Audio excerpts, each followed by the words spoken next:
The Kena Upanishad is a Vedic Sanskrit text classified as one of the primary or Mukhya Upanishads that is embedded inside the last section of the Talavakara Brahmanam of the Samaveda.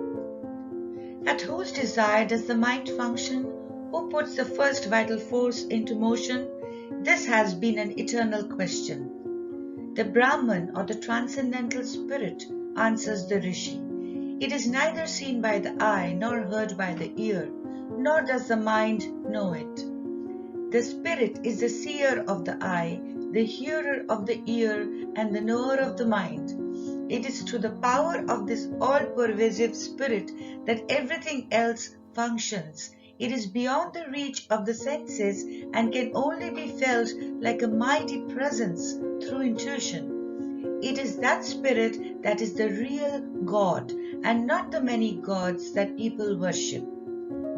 This is the teaching of the Kena Upanishad and has been embodied in the allegory of Uma Haimavati, the goddess of spiritual wisdom, the eternal consort of Lord Shiva. It was the question hour. One evening, while the sun hung in the west and shadow chased shadow in a race to envelop the world with darkness, a rishi sat under a tree in his ashrama with a group of young disciples around him.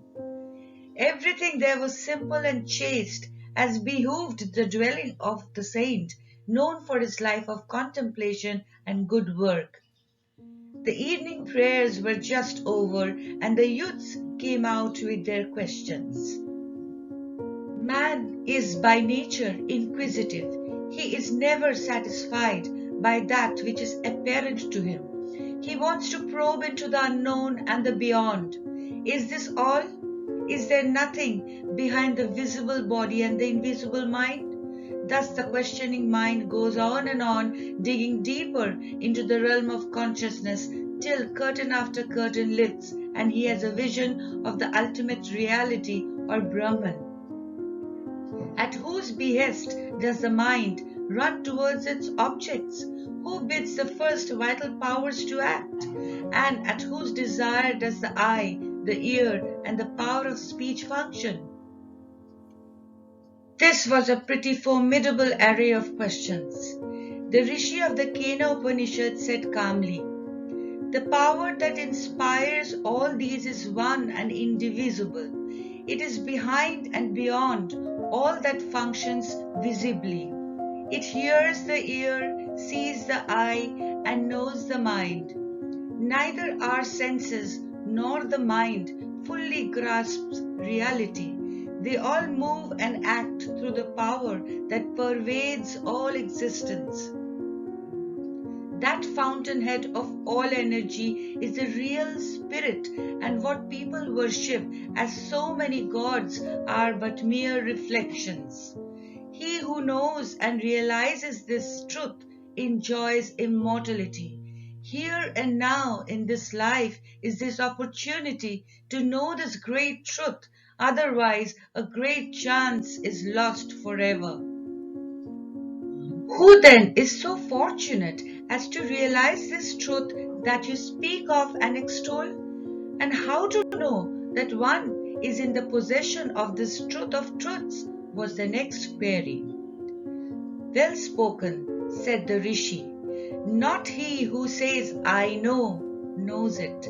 He knows little, but the humble seeker who begins by saying, 'I know not,' knows the truth in the course of time.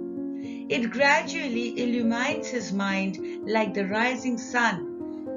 When once realized, the Spirit is ever present to him through all the states of his consciousness. His soul grows from strength to strength, and his realization of the Immaculate Presence blesses him with immortal life." The sage then looked at the faces of some of his disciples and could see that they had not grasped the full significance of what he said. So he narrated an allegory to illustrate his teaching that evening. "My young friends, he began, you have heard of the conflict between the gods and the demons. Once upon a time, the gods won in a certain battle. When the deities, after defeating the Asuras during Samudra Manthan, had become arrogant, Lord Shiva disliked it as pride was not a quality for gods to possess. Becoming puffed up with pride, they forgot that the source of their might was Brahman. By themselves they were just nothing. However, forgetting the truth, they started bragging about their own might and how they overpowered the demons with their strength. They thought, verily this victory is ours and this glory too. To bring the gods to their senses, Lord Shiva appeared before them in the form of a Yaksha. Lord Shiva's incarnation as Yaksheshwara. Yagya Swarupaya Yathadaraya Pinakahastaya Sanathanaya Digvaya Devaya Digambaraya Tasmai Yaksharaya Namah Shivaya. The one who is the embodiment of Yagya and has tufted hair, who has bow named Pinaka in his hand, and who is natural and eternal, who is divine and wears directions as his clothes. My salutations to you, God Shiva, who is represented by the syllable Ya in Namah Shivaya. When they were in the midst of their rejoicings, he suddenly appeared in their presence. But how could they know him? Blinded as they were by egoism and by empty vanity? They saw that some wonderful being was before them, but they could not recognize him. They deputed Agni, the Lord of Fire, also known as the Omniscient One, to investigate into the matter. Agni approached the strange being. Yaksha queried, "Who art thou?" "Why, I am the famous Agni, otherwise known as the All-Knowing One." "If such is your name and fame, may I know what power you possess?" "Well, I can burn all that is on the face of this earth and in the sky and everything that is in the 7 worlds."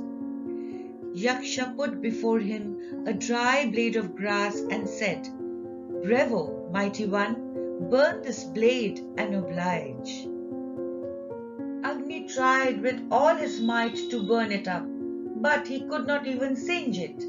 He felt ashamed and went back to the gods and confessed his inability to know who the strange being was. Vayu, the wind god, was next requested to go and find out who he was that had defied the attempts of Agni. Vayu went with great confidence and thought that he would succeed. When he approached Yaksha, he was asked, "Who art thou?" "I am well known as a god of winds. I am also known as a god that sweeps through the vast skies." "What power characterizes you?" was the next question by Yaksha. "I can take away all that fills the earth by a mighty sweep," said Vayu. "Here you are." So saying, Yaksha laid before him a piece of straw and asked him to blow it off. Vayu tried his best but could not move it by a hair's breadth. He too retired and informed his colleagues that it was beyond him to know the strange person. The gods then appealed to Indra, their king. "O wealthy one, see if you can comprehend this unique person that has defied 2 of us." Indra, the powerful lord of the gods, agreed. He approached the being, but before he could contact him, Yaksha had disappeared, and in the same place stood a charming woman. It was Uma, the goddess of spiritual knowledge, lavishly laden with gold. Indra impertinently asked her, "Who was that awe-inspiring person who stood here in the same place as you stand now?" Uma said, "Know ye, little minds, that it was Brahman. It was he who won the victory for you, the victory over the demons. Take pride in him who won you victory. When Indra realized that he was Shiva who had appeared before them, he went to his friends and told them the truth. They all realized their folly and gloried in the knowledge of the Supreme God. Like a flash of lightning across the clouded skies, in the twinkling of an eye, the vision of Brahman illumines our consciousness. Just as the mind rushes to its favorite objects and remembers them again and again, we must run after and catch the fleeting glimpses of reality and contemplate upon them. That reality alone is really adorable in the world, for the Supreme God Brahman and the ultimate reality are the same. Rounding off, the sage said, "This is the knowledge of Brahman, the transcendental reality. Truth is the very body and abode of Brahman. All knowledge is his limb.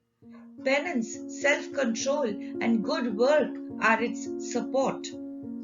Pleased with their guru's teachings and beaming with joy, the disciples dispersed to their respective resting places to reflect on what they had learned.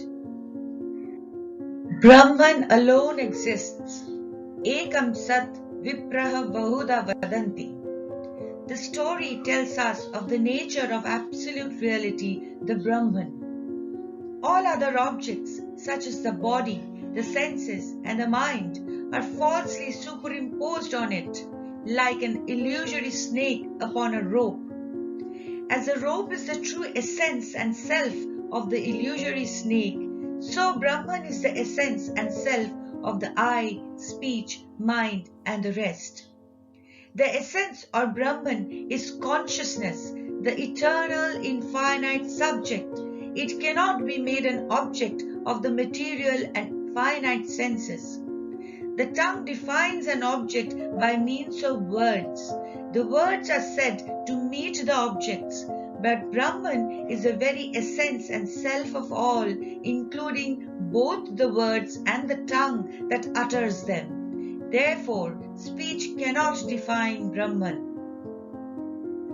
Brahman, the ultimate reality, the universe, the absolute, is pure consciousness, existence, and bliss, and cannot be known by man because it is not an object. So it has been said, one who knows the Brahman becomes the Brahman. And we, the Jiva, are Brahman too. So the Upanishads say, Jiva Brahmaiva Napara. There is no difference, there is no duality. It is only Advaita.